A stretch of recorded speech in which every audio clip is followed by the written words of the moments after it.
नमस्कार, आपका स्वागत है। साथ ही साथ मेरा भी स्वागत है। भूगोल को के बारे में हम पढ़ रहे थे। भूगोल को दो भागों में बांटा गया है, भौतिक, मानव। ठीक है, तो भौतिक में विश्व और भारत दोनों के बारे में पढ़ना है। इसमें क्या पढ़ना है? भू आकृति, जलवायु, समुद्र विज्ञान। ठीक है, और मानव में हमें आर्थिक, सामाजिक, राजनीतिक दोनों के बारे में पढ़ना है, वो चाहे वो विश्व हो चाहे वो भारत हो। और ये जो है डिपेंडेंट होंगे आपके कृषि, उद्योग, जनसंख्या और इत्यादि। तो भौतिक भूगोल क्या है? इसमें विश्व के बारे में भी पढ़ना है और भारत के बारे में भी पढ़ना है। क्रम हमारा ये होगा कि विश्व के भौतिक भूगोल को पढ़ने के बाद हम भारत के भौतिक भूगोल पढ़ेंगे, और दोनों भौतिक भूगोल पढ़ने के बाद हम मानव भूगोल एक साथ पढ़ेंगे ताकि समझ में अच्छे से आए। तो भौतिक भूगोल की अगर हम शुरुआत करें तो इसमें हमें अध्ययन करना होता है पृथ्वी का अध्ययन। पृथ्वी का अध्ययन करते वक्त हमें क्या करना होता है? उत्पत्ति कैसे हुई, उत्पत्ति के कई सिद्धांत हैं। बिग बैंग सिद्धांत, पृथ्वी के मंडल, स्थल मंडल, वायुमंडल, जल मंडल, जैव मंडल, हिममंडल। हिममंडल जो है वो जैव मंडल में ही का ही भाग है। ठीक है, भूगर्भिक इतिहास, भूगर्भिक समय सारणी तथा अन्य।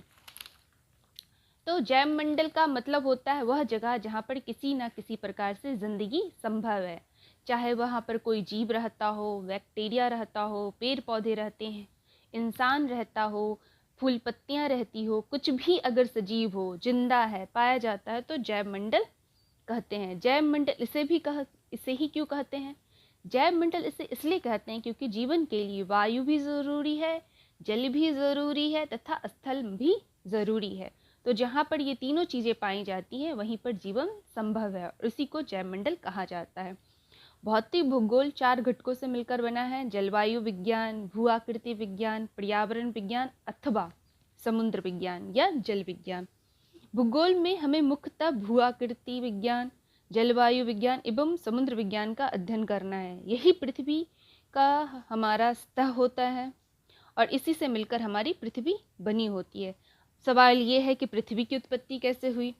पृथ्वी की उत्पत्ति बहुत दिन पहले हुई थी। मान लीजिए पृथ्वी की उत्पत्ति 24 घंटे पहले हुई हो, तो मनुष्य की उत्पत्ति 1 सेकंड पहले हुई है। कुछ ऐसी तुलना आप कर सकते, या फिर 1 मिनट पहले हुई है।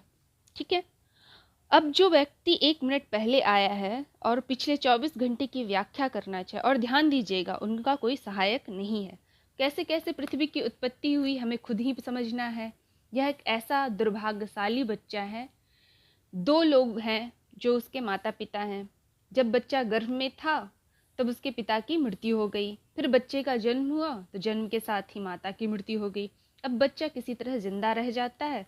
अब उसे खानदान के बारे में पता करना है, ज़मीन जायदाद के बारे में पता करना है, अपना इतिहास पता करना है, और उसके पास कोई साक्ष्य नहीं है, कोई बताने वाला नहीं है, कोई कोर्ट नहीं है, कोई वकील नहीं है, कोई कागज नहीं है। तो बच्चा क्या करेगा? बच्चा अंदाज़ा लगाएगा, अनुमान लगाएगा, और अनुमान लगाएगा, पता लगाएगा तो ज़रूरी नहीं है कि वह जो अनुमान हो सही हो, अंदाज़ा जो है सही हो। गलत होगा, एक बार गलत होगा, दूसरी बार गलत होगा, तीसरी बार गलत होगा, और हर एक पहली गलती दूसरे सिद्धांत में से सुधार दी जाएगी। फिर दूसरी की गलती निकलेगी तो दूसरा सिद्धांत आ जाएगा, दूसरे सिद्धांत की में गलती निकलेगी, तीसरा सिद्धांत आएगा, तीसरे सिद्धांत की गलती निकलेगी, चौथा सिद्धांत आएगा, और यह प्रक्रिया अनवरत चलती रहेगी। कुछ ऐसी ही बातें पृथ्वी का इतिहास जानने की इच्छा, उत्साह, मन में तमन्ना केवल एक ही जीव में है, वह है इंसान। तो मनुष्य को आए हुए कुल मिलाकर 11,000 साल हुए या 12,000 साल हुए, जिसे हम लोग होम्योसिपियंस कहते हैं। कुछ जो नर विज्ञानी हैं, मनुष्य के बारे में अध्ययन करने वाले लोग हैं, उनके अनुसार 1,00,000 साल, 2,00,000 साल, 1 करोड़ साल मान लीजिए कि मनुष्य आया 1 करोड़ साल पहले, मान लेते हैं ऐसा। पृथ्वी का जन्म हुआ लगभग 4.5 करोड़ अरब वर्ष पूर्व। इसका मतलब होता है 450 करोड़ वर्ष पूर्व। इसका मतलब होता है 4,500 मिलियन वर्ष पूर्व। इसका मतलब होता है 4,500 गुने 10 लाख वर्ष पूर्व।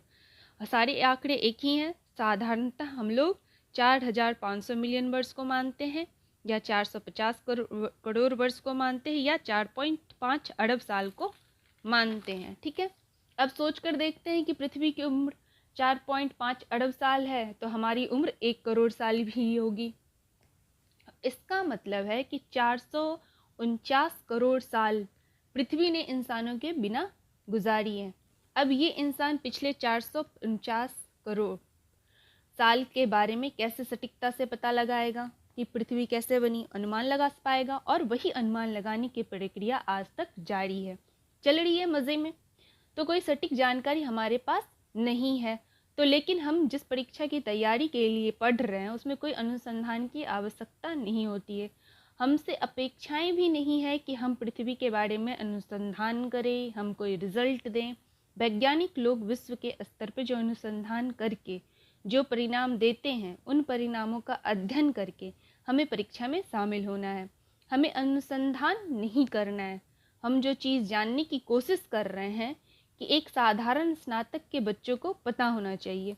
तो 450 करोड़ वर्ष पुरानी पृथ्वी के इतिहास को मनुष्य ने जानने की कोशिश की और जितनी जानकारी इसको मिली है उसको अलग अलग सिद्धांत के रूप में प्रस्तुत किया गया है। लेकिन सभी सिद्धांतों में कुछ ना कुछ कमियां थी। उन कमियों को हटाया गया और कमी निकाल के कुछ सिद्धांत अप्रासंगिक बन गया, गैर ज़रूरी बन गया। फिर उनमें से जो सर्वाधिक मान्यता प्राप्त है सिद्धांत है उसका नाम है बिग बैंग सिद्धांत। तो ज़रा इसको देख लें कि ये क्या है। इसको देखने से पहले एक और तस्वीर बना लेना चाहती हूँ। ये वो तस्वीर क्या है कि आज की तारीख में कोई भी वस्तु साबित हो कि चूँकि परमाणु से ही बना लीजिए, परमाणु में 3 हिस्से होते हैं, न्यूट्रॉन, प्रोटॉन और इलेक्ट्रॉन। ठीक है, आज इतना ही, आगे फिर मुलाकात होगी।